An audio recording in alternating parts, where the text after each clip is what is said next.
Hey y'all, welcome and welcome back to my channel. My name is Winnie and this is Winning with Winnie. So in today's video, we'll be talking about 10 things you need to know when applying to schools in the United States. If you're ready, I am. Let's do this.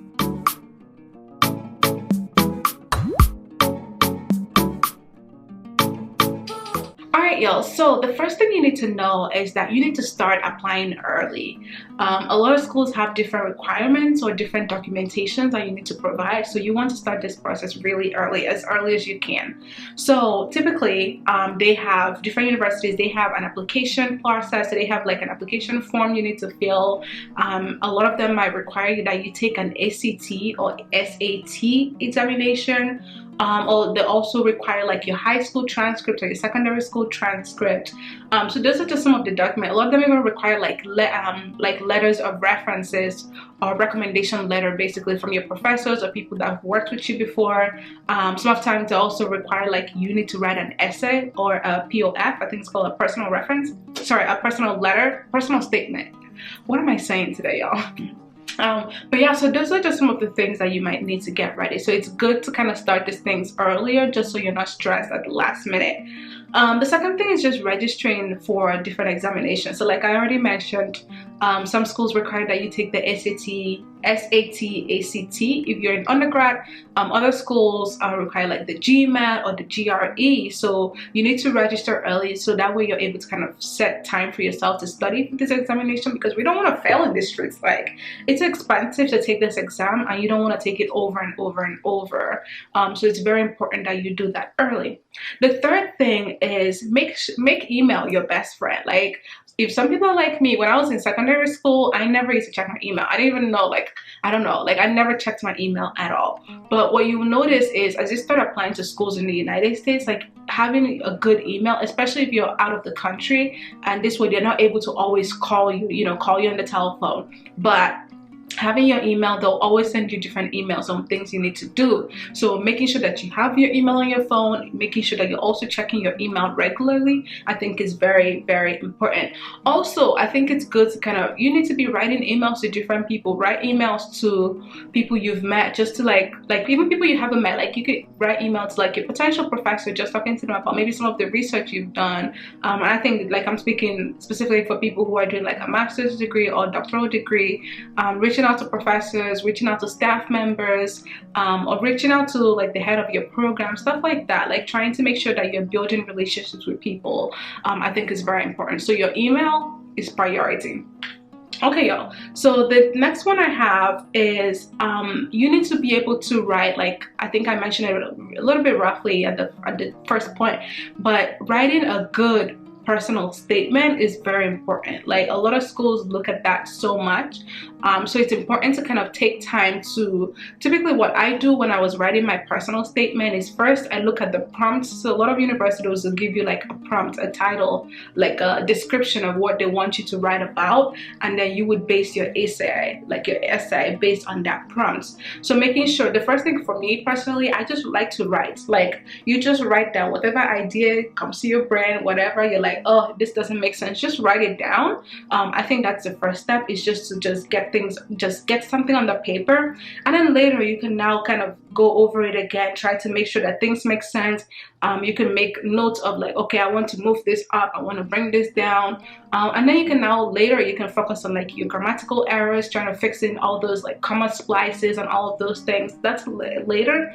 And then lastly, I think for your personal statement, personally for me, I like to have other people look at it for me, just to make sure if it's a grammatical error or if something doesn't make sense, because I think a lot of times we know what we're saying, but on paper it might not make sense to someone else. So I think having another person outside of yourself, for me personally, I like to have multiple what am I trying to say, I like to have multiple people look at it for me. So I think it's very important to do that as well, so you're able to kind of give your application the best opportunity possible. Okay, and then the next thing is just knowing that most schools do require you to pay like an application fee, which for some people might be expensive. So some universities offer waivers for you. And I think for the fall 2022 semester, we've seen a lot of universities who've been waiving that fee.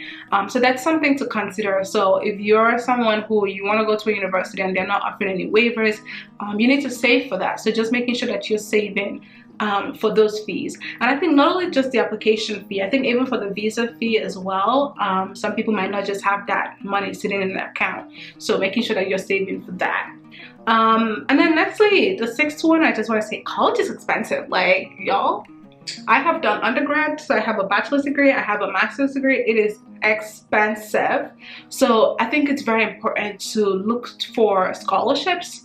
It's important, so scholarships for undergrad, it's important to look for graduate assistantship for master's students, for doctoral students.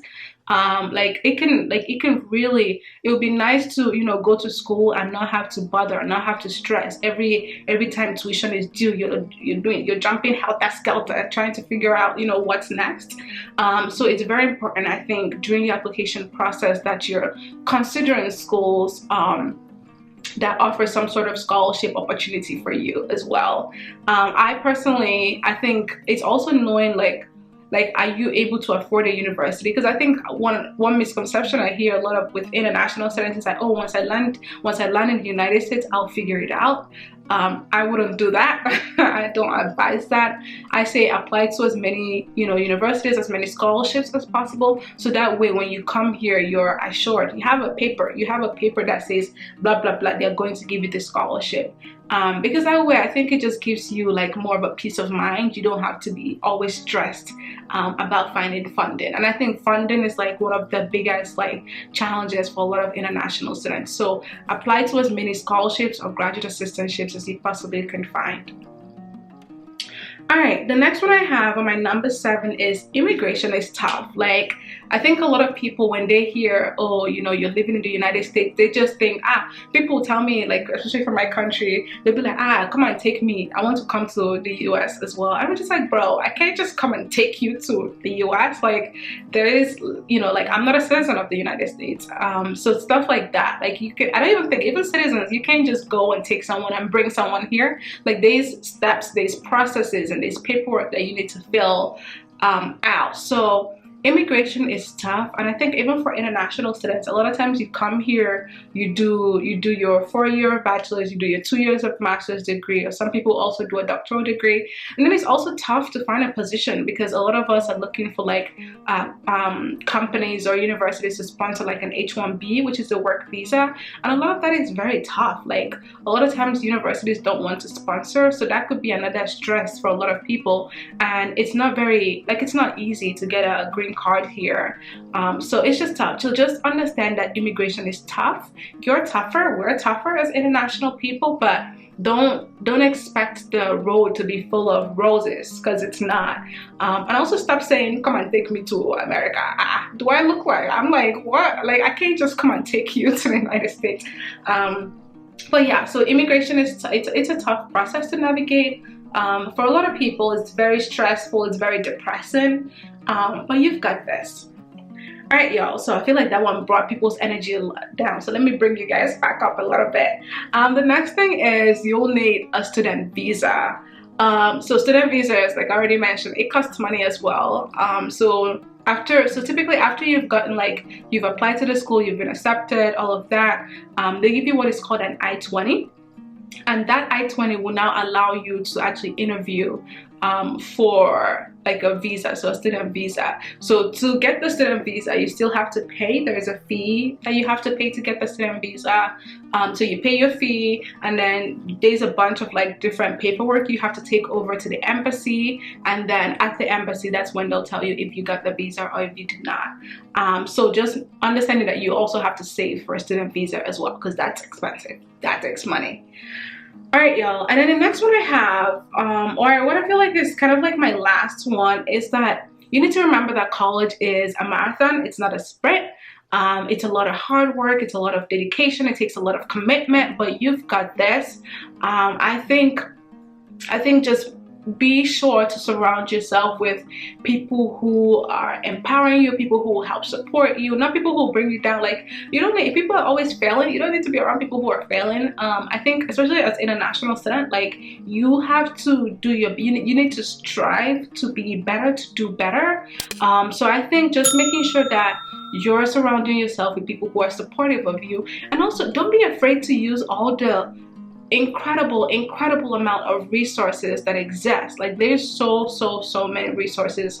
A lot of universities in America, like, they have different offices that are there to support you, personally, professionally.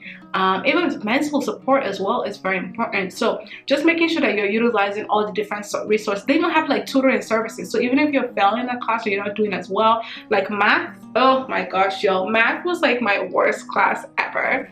And it was nice to have, like, I always went to tutoring for math, and I had friends who were really good at math, so I was always hanging out with them to help, like, tutor me, to help, you know, to help me solve problems and stuff like that. So surround yourself with the best people that you can find, and just, no matter what, like, don't give up, just keep going, keep pushing, and you'll get to exactly where you're meant to be. So thank you all so much for watching this video. Until next time, my name is Winnie Bush. Bye, y'all.